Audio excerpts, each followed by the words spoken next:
పూర్వకి స్వాగతం. మనం gift watching గురించి తెలుసుకున్నాం. గిఫ్ట్ వాచింగ్ ఎలా చేయాలో తెలుసుకున్నాం. తర్వాత మైండ్ మోడిఫికేషన్స్ గురించి తెలుసుకున్నాం. ఈ మైండ్ మోడిఫికేషన్ ని tyreless end over and non attachment అనే రెండు టూల్స్ ని పెట్టుకొని ఈ మైండ్ మోడిఫికేషన్ అబ్జర్వ్ చేయాలని చెప్పాను.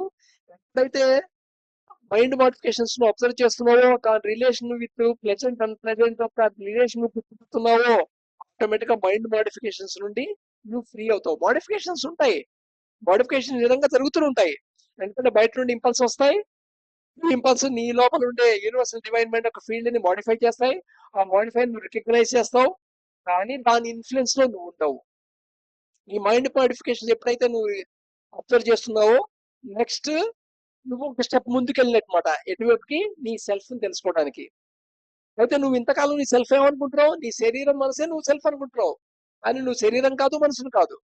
ఎందుకంటే నీ మనసు అనేది మెమరీలో అక్యుములేట్ అయిపోయింది. నువ్వు ఎలా అవుతావు? నువ్వు అక్యుములేట్ చేసి నువ్వు పోగు చేసుకున్న పదార్థం అవుతుంది.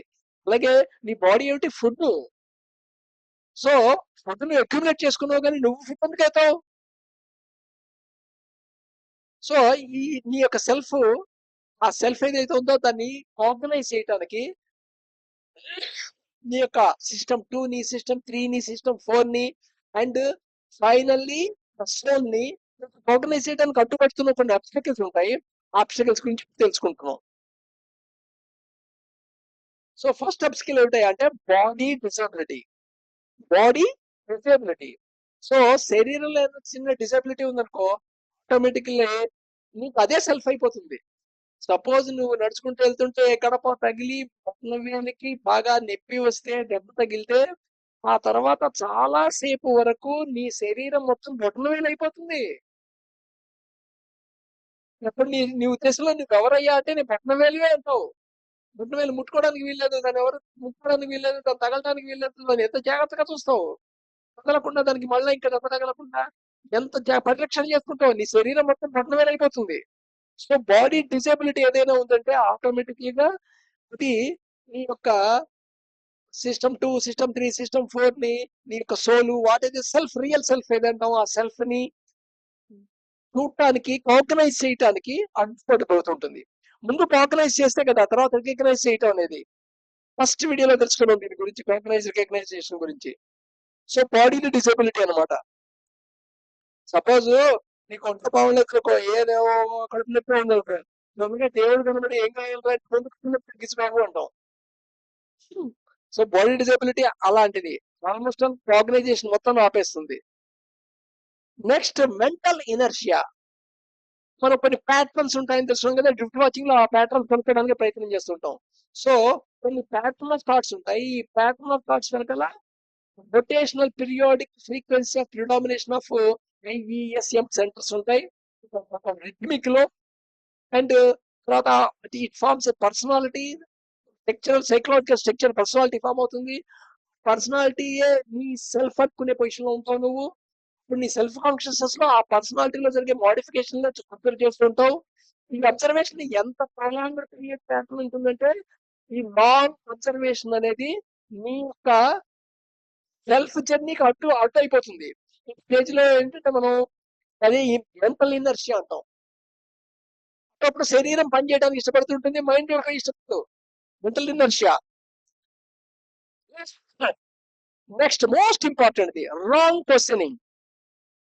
రాంగ్ క్వశ్చనింగ్ సామాన్యంగా అనుకున్నాం మనం, ఏదైనా ఒక విషయం గురించి తెలుసుకున్నాం అంటే, ఒక విషయం నోన్ అయిందంటే, నోనా అండర్స్టాండింగ్ లో మొదటి డిఫెక్ట్ గురించి తెలుసుకున్నాం, నోన్ అండర్స్టాండింగ్ అనుకుంటాం. సో అండర్స్టాండింగ్ అనే డైరెక్షన్ లో ఎప్పుడు వెళ్తావు నువ్వు? నీకు జెన్యూన్ డౌట్ వస్తాయి, కానీ వచ్చిన డౌట్ వల్ల జెన్యూన్ కాదు. అది క్వశ్చనింగ్, రాంగ్ క్వశ్చనింగ్ ఉంటుంది. రాంగ్ క్వశ్చనింగ్ ఎలా గుర్తుపడతావు అంటే, నీకు ఆల్రెడీ ఆన్సర్ మీద ఒక అభిప్రాయం ఉంటుంది, దీని ఆన్సర్ ఇది అని ఒక అభిప్రాయం ఉంటుంది. ఆ అభిప్రాయాన్ని బలపరుచుకోవడానికే నువ్వు క్వశ్చన్ అడుగుతావు, లేదా ఇంకేదో ఆశించి క్వశ్చన్ అడుగుతుంటావు. చిన్నప్పుడు స్కూల్లో పిల్లలు చేస్తుంటారే, ఫ్యూచర్ ఇంప్రెషన్ కొట్టేయడం కోసం క్వశ్చన్ అడుగుతుంటారు, ఇంకా నిజంగా తెలుసుకోవాలని కాదు. అలాగే ఎదుర్కొన్న వాడిని టెస్ట్ చేయడానికి క్వశ్చన్లు అడుగుతుంటావు, వాడి విజ్ఞానం ఎంత ఉందో. కొన్ని రాంగ్ క్వశ్చన్సే.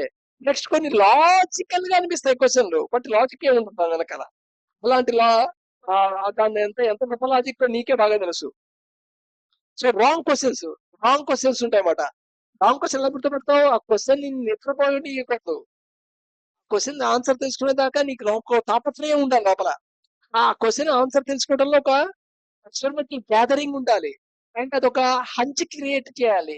ఎక్స్పెరిమెంటల్ వైపు మూవ్ అవ్వాలి. So right question very different గా ఉంటుంది.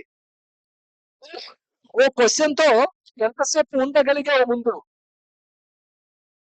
క్వశ్చన్ ఏ కన్ఫ్యూజన్ నుంచి బయటకు వచ్చింది, ఆ జెన్యూనిటీ ఏంటి అనేది నీకు బాగా తెలుస్తుంది. నీ ఆ క్వశ్చన్ యొక్క స్టేటస్ నీకే తెలుస్తుంటుంది.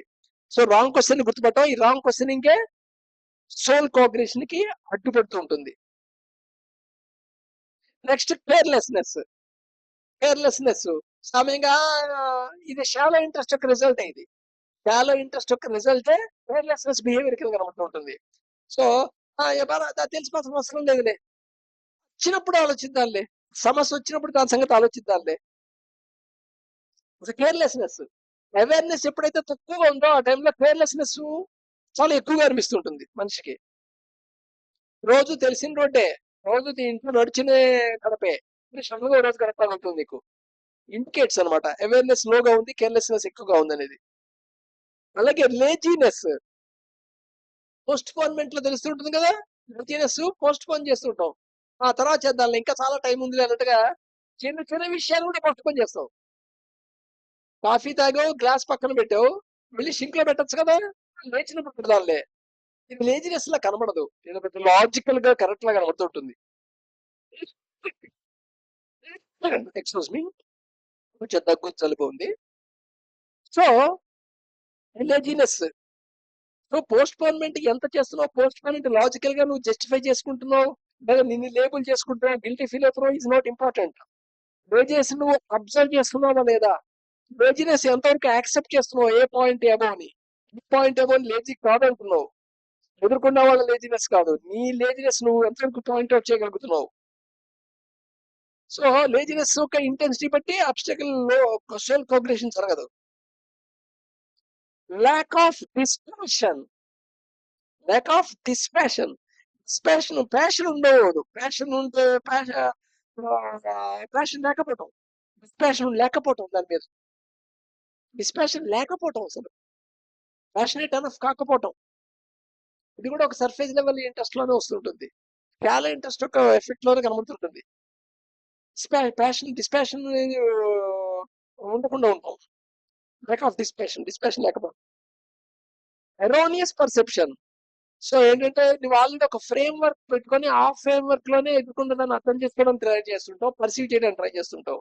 Erroneous perception and inability to keep concentration.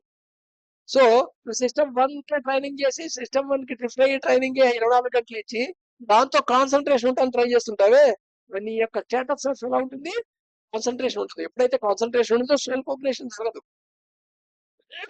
So there four మీ యొక్క daily activities, daily life routine ఎలా ఉండాలంటే వీటన్నిటిని అధిగమిస్తూ ఉండాలి. బాడీలీ డిజబిలిటీ సడన్ గా రాదది. సో యాక్సిడెంట్ అయ్యేదో బాడీ డిజబిలిటీ వస్తుంది వేరే విషయం. అలా అవడానికి కూడా నీ యొక్క కేర్లెస్నెస్, లేజీనెస్, అన్అవేర్నెస్ కారణం అవుతుంటుంది. తెల్లగా 90%.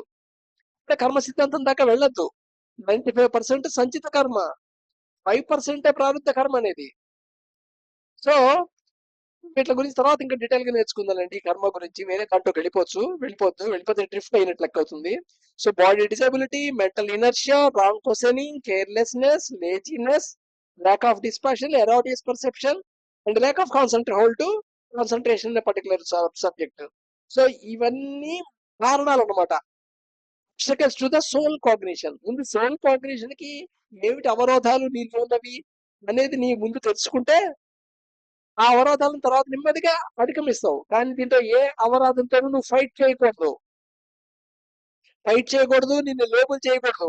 నిన్ను లేబుల్ చేసి నేను లేజీ ఫెలోని, కేర్లెస్ ఫెలోని, మనకి ఎప్పుడు రాంగ్ క్వశ్చన్స్ వస్తాయి, మెంటల్ ఎనర్జీ ఎక్కువ ఉంది, బద్దకిస్తుంది, ఇలాగొద్దు. కాన్సన్ట్రేషన్ ఉండదు, పర్సెప్షన్ కరెక్ట్ కాదు, ఇలా దెబ్బలాడితే ఉపయోగం లేదు. నీతో నువ్వు దెబ్బలాడద్దు, నీ వెంటనే గుర్తుపట్టు ఏది నీకు అడ్డుపెడుతుంది ఆ టైంలో కాగ్నిషన్ ప్రాక్టీస్ అవ్వడానికి. అంటే ఉన్నది ఉన్న విషయం ఉన్నట్టుగా కాగ్నైజ్ అవ్వటానికి ఏది అడ్డుపడుతోంది? నీ సెల్ఫ్‌ని నువ్వు రేపు ప్రయాణం చేయకుండా నీకు అడ్డుపడుతున్నవి ఏమిటి? ఆ డోర్ దగ్గరికెళ్తుంటే నీకున్న హర్డిల్స్ ఏంటి? ఇవన్నమాట తెలుసుకోవడం. రేపు మళ్ళా కంటిన్యూ